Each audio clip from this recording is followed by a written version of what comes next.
안녕하세요. 홍씨의 퇴근길에 오신 것을 환영합니다. 저는 테슬라의 모델 Y 중국산 RWD LFP 배터리가 들어간 모델 Y를 시승을 하고 있습니다. 이게 배터리 타입에 따라서 약간의 장단점이 있을 수가 있는데요. 일단 LFP 배터리는 NCM 3원계 배터리에 비해서 에너지 밀도가 조금 낮습니다. 에너지 밀도가 낮다는 거는 주행거리를 뜻하거든요. 현재 지금 배터리는 80%가 차 있고 주행 가는 거리는 311km라고 나와 있습니다. 참고로 모델 Y RWD는 주행 가는 거리가 가득 채웠을 때 350km라고 하는데요. 현재 지금 80%에 310km 정도니까 진짜 실 주행 거리는 350보다는 조금 더 갈 것 같긴 합니다. 모델 Y RWD 실 오너님들의 의견을 들어보면 조금 약간 따뜻한 날 있잖아요. 그럴 때에는 뭐 400km 가까이 간다, 그런 분들이 꽤 있으시더라고요. 아무래도 이 LFP 배터리는 온도에 따라서 주행 가는 편차가 NCM 배터리에 비해서 조금 더 큰 것 같기는 합니다. 아무튼 이게 저온 영하 6.7도 정도에 되는 날씨에서는 주행 가는 거리가 여기서 100km 정도가 떨어진다고 해요. 한 250에서 270km 정도를 주행을 할 수 있다는 건데, 이게 100%를 충전을 했는데 200km대밖에 주행을 못한다? 그거는 조금 고민이 많이 될 것 같긴 합니다. NCM 배터리에 비해서 LFP 배터리가 들어간 전기차들은 주행 가는 거리가 낮기 때문에 좀 배터리를 아껴 쓰게 되더라고요. 안 그래도 전기차는 내연기관에 비해서 특히 공조 시스템 이런 거를 사용했을 경우에 배터리가 금방 닳습니다. 그래서 현재 지금 영상 10도 정도 되는 날씨기는 하지만 최근까지 계속 영하 날씨였거든요. 그래서 이 땅에 머금고 있는 한기가 되게 많아요. 그래서 히터를 안 켜면 살짝 추운 날씨긴 하지만 자꾸 이게 배터리가 줄어드니까 저도 모르게 공조 시스템을 사용을 아예 안 했습니다. 열선 정도만 사용을 했어요.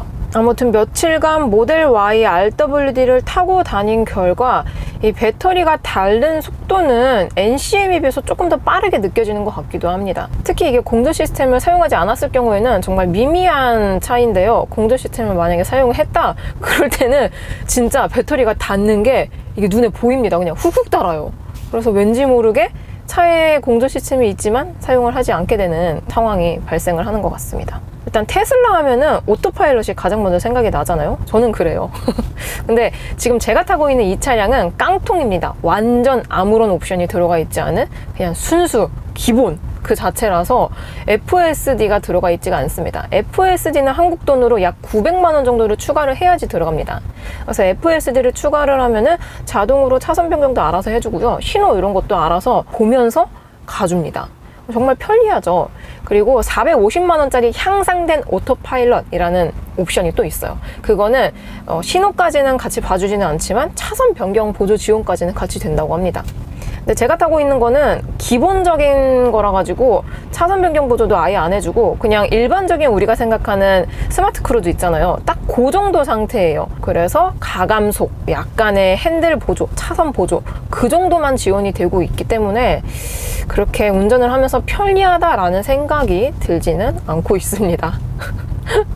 그리고 앞차가 브레이크를 밟았는데 제가 가속 페달을 일정 속도 이상으로 쭉 밟게 되면 내 차 주변에 있는 차들이 이렇게 아이콘으로 뜨거든요. 이 앞차 아이콘이 빨간 색깔로 바뀌면서 경고음이 막 삐삐삐삐삐 그랬습니다. 모니터에서 한 번 더 알려줘서 그런 기능은 좋은 것 같아요.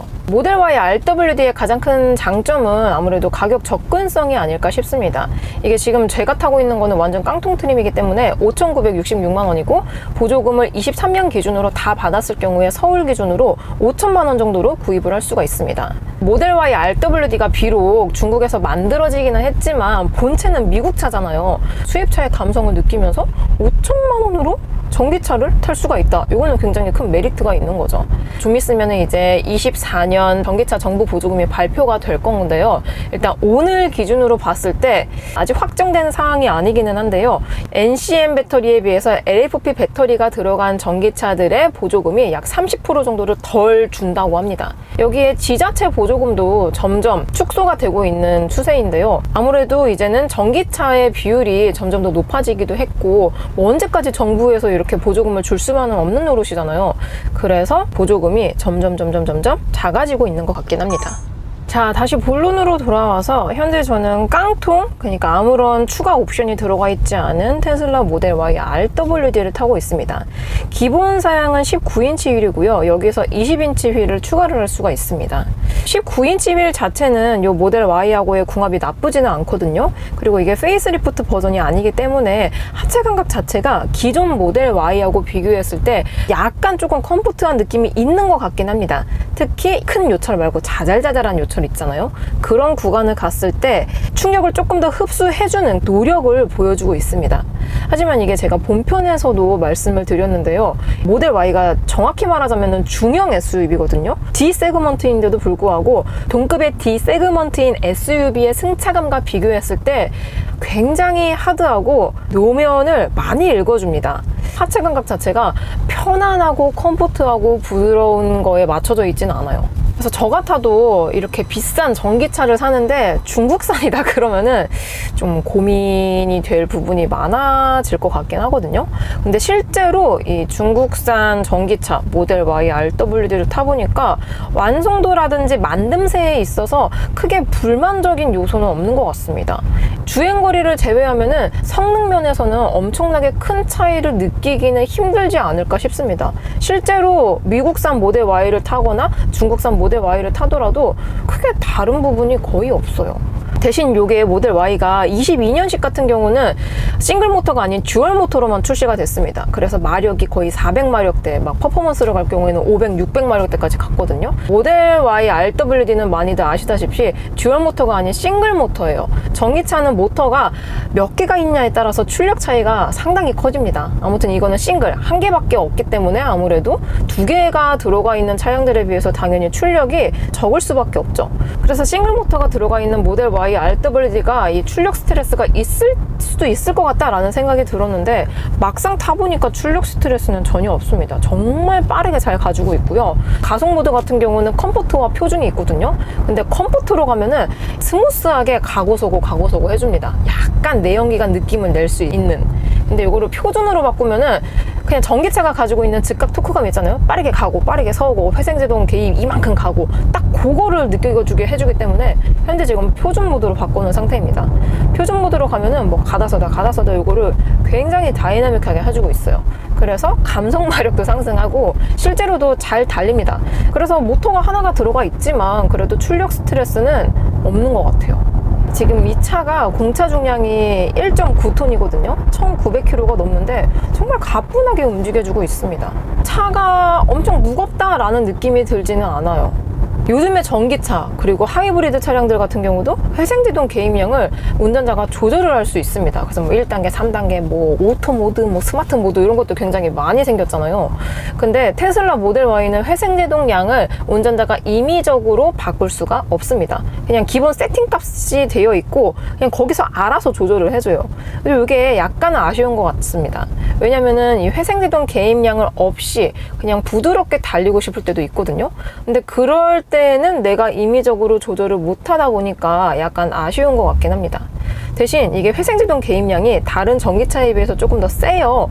그래서 브레이크를 밟을 일이 거의 없습니다. 웬만해서는 엑셀 페달을 눌렀다 뗐다만으로 충분히 가감속이 가능하기 때문에 브레이크를 밟을 일이 별로 없는 것 같아요. 그래서 내연기관에 비해서 전기차는 당연히 회생제동이라는 게 있기 때문에 브레이크, 패드 이런 수명이 굉장히 오래 갑니다. 근데 테슬라는 회생제동 개입량이 굉장히 적극적이긴 타입이기 때문에 진짜 한번 요 테슬라를 사면 브레이크 패드를 안 갈아도 될 것 같아요. 네, 안 갈아도 될 정도로 브레이크를 밟을 일이 없다. 입니다. 그리고 올해 2024년 초에 이 테슬라 모델 Y가 부분 변경 버전, 그러니까 페이스리프트 버전이 출시가 된다고 합니다.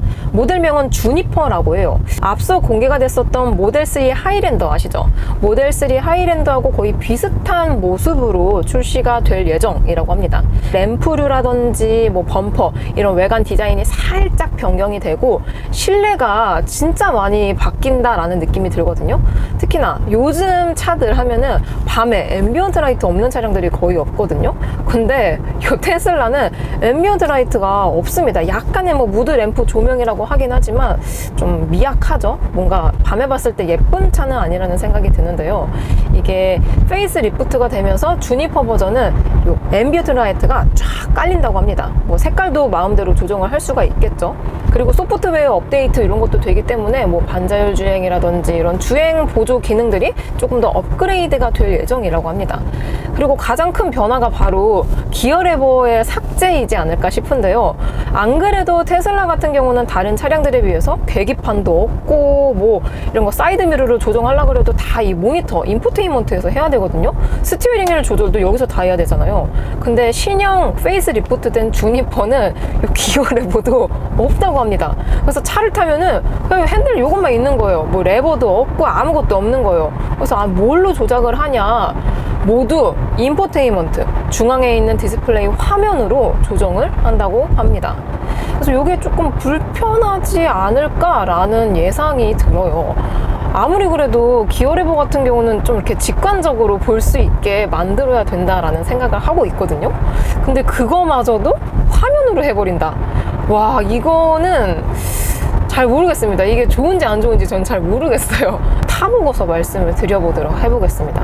근데 뭔가 저는 첫 운전도 그렇고 좀 약간 아날로그틱한 거를 좋아하는 사람이라서 그런지 몰라도 너무 이렇게 인포테인먼트의 모든 기능을 다 때려박는 걸 좋아하진 않아요. 실제로 지금 이 테슬라 같은 경우도 웬만해서는 인포테인먼트에서 조작을 하잖아요. 이게 뭐 편리하다라고 하시는 분들도 많긴 한데 저는 개인적으로 물리 버튼이 좀 더 편한 것 같습니다.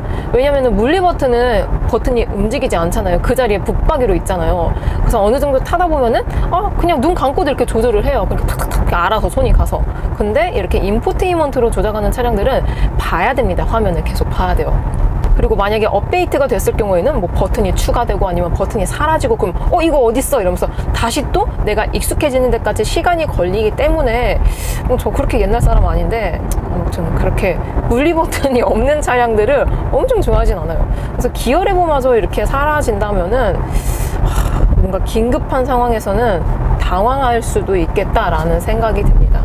그리고 저는 개인적으로 이제 거주지에 충전기가 없거든요. 충전소도 없고.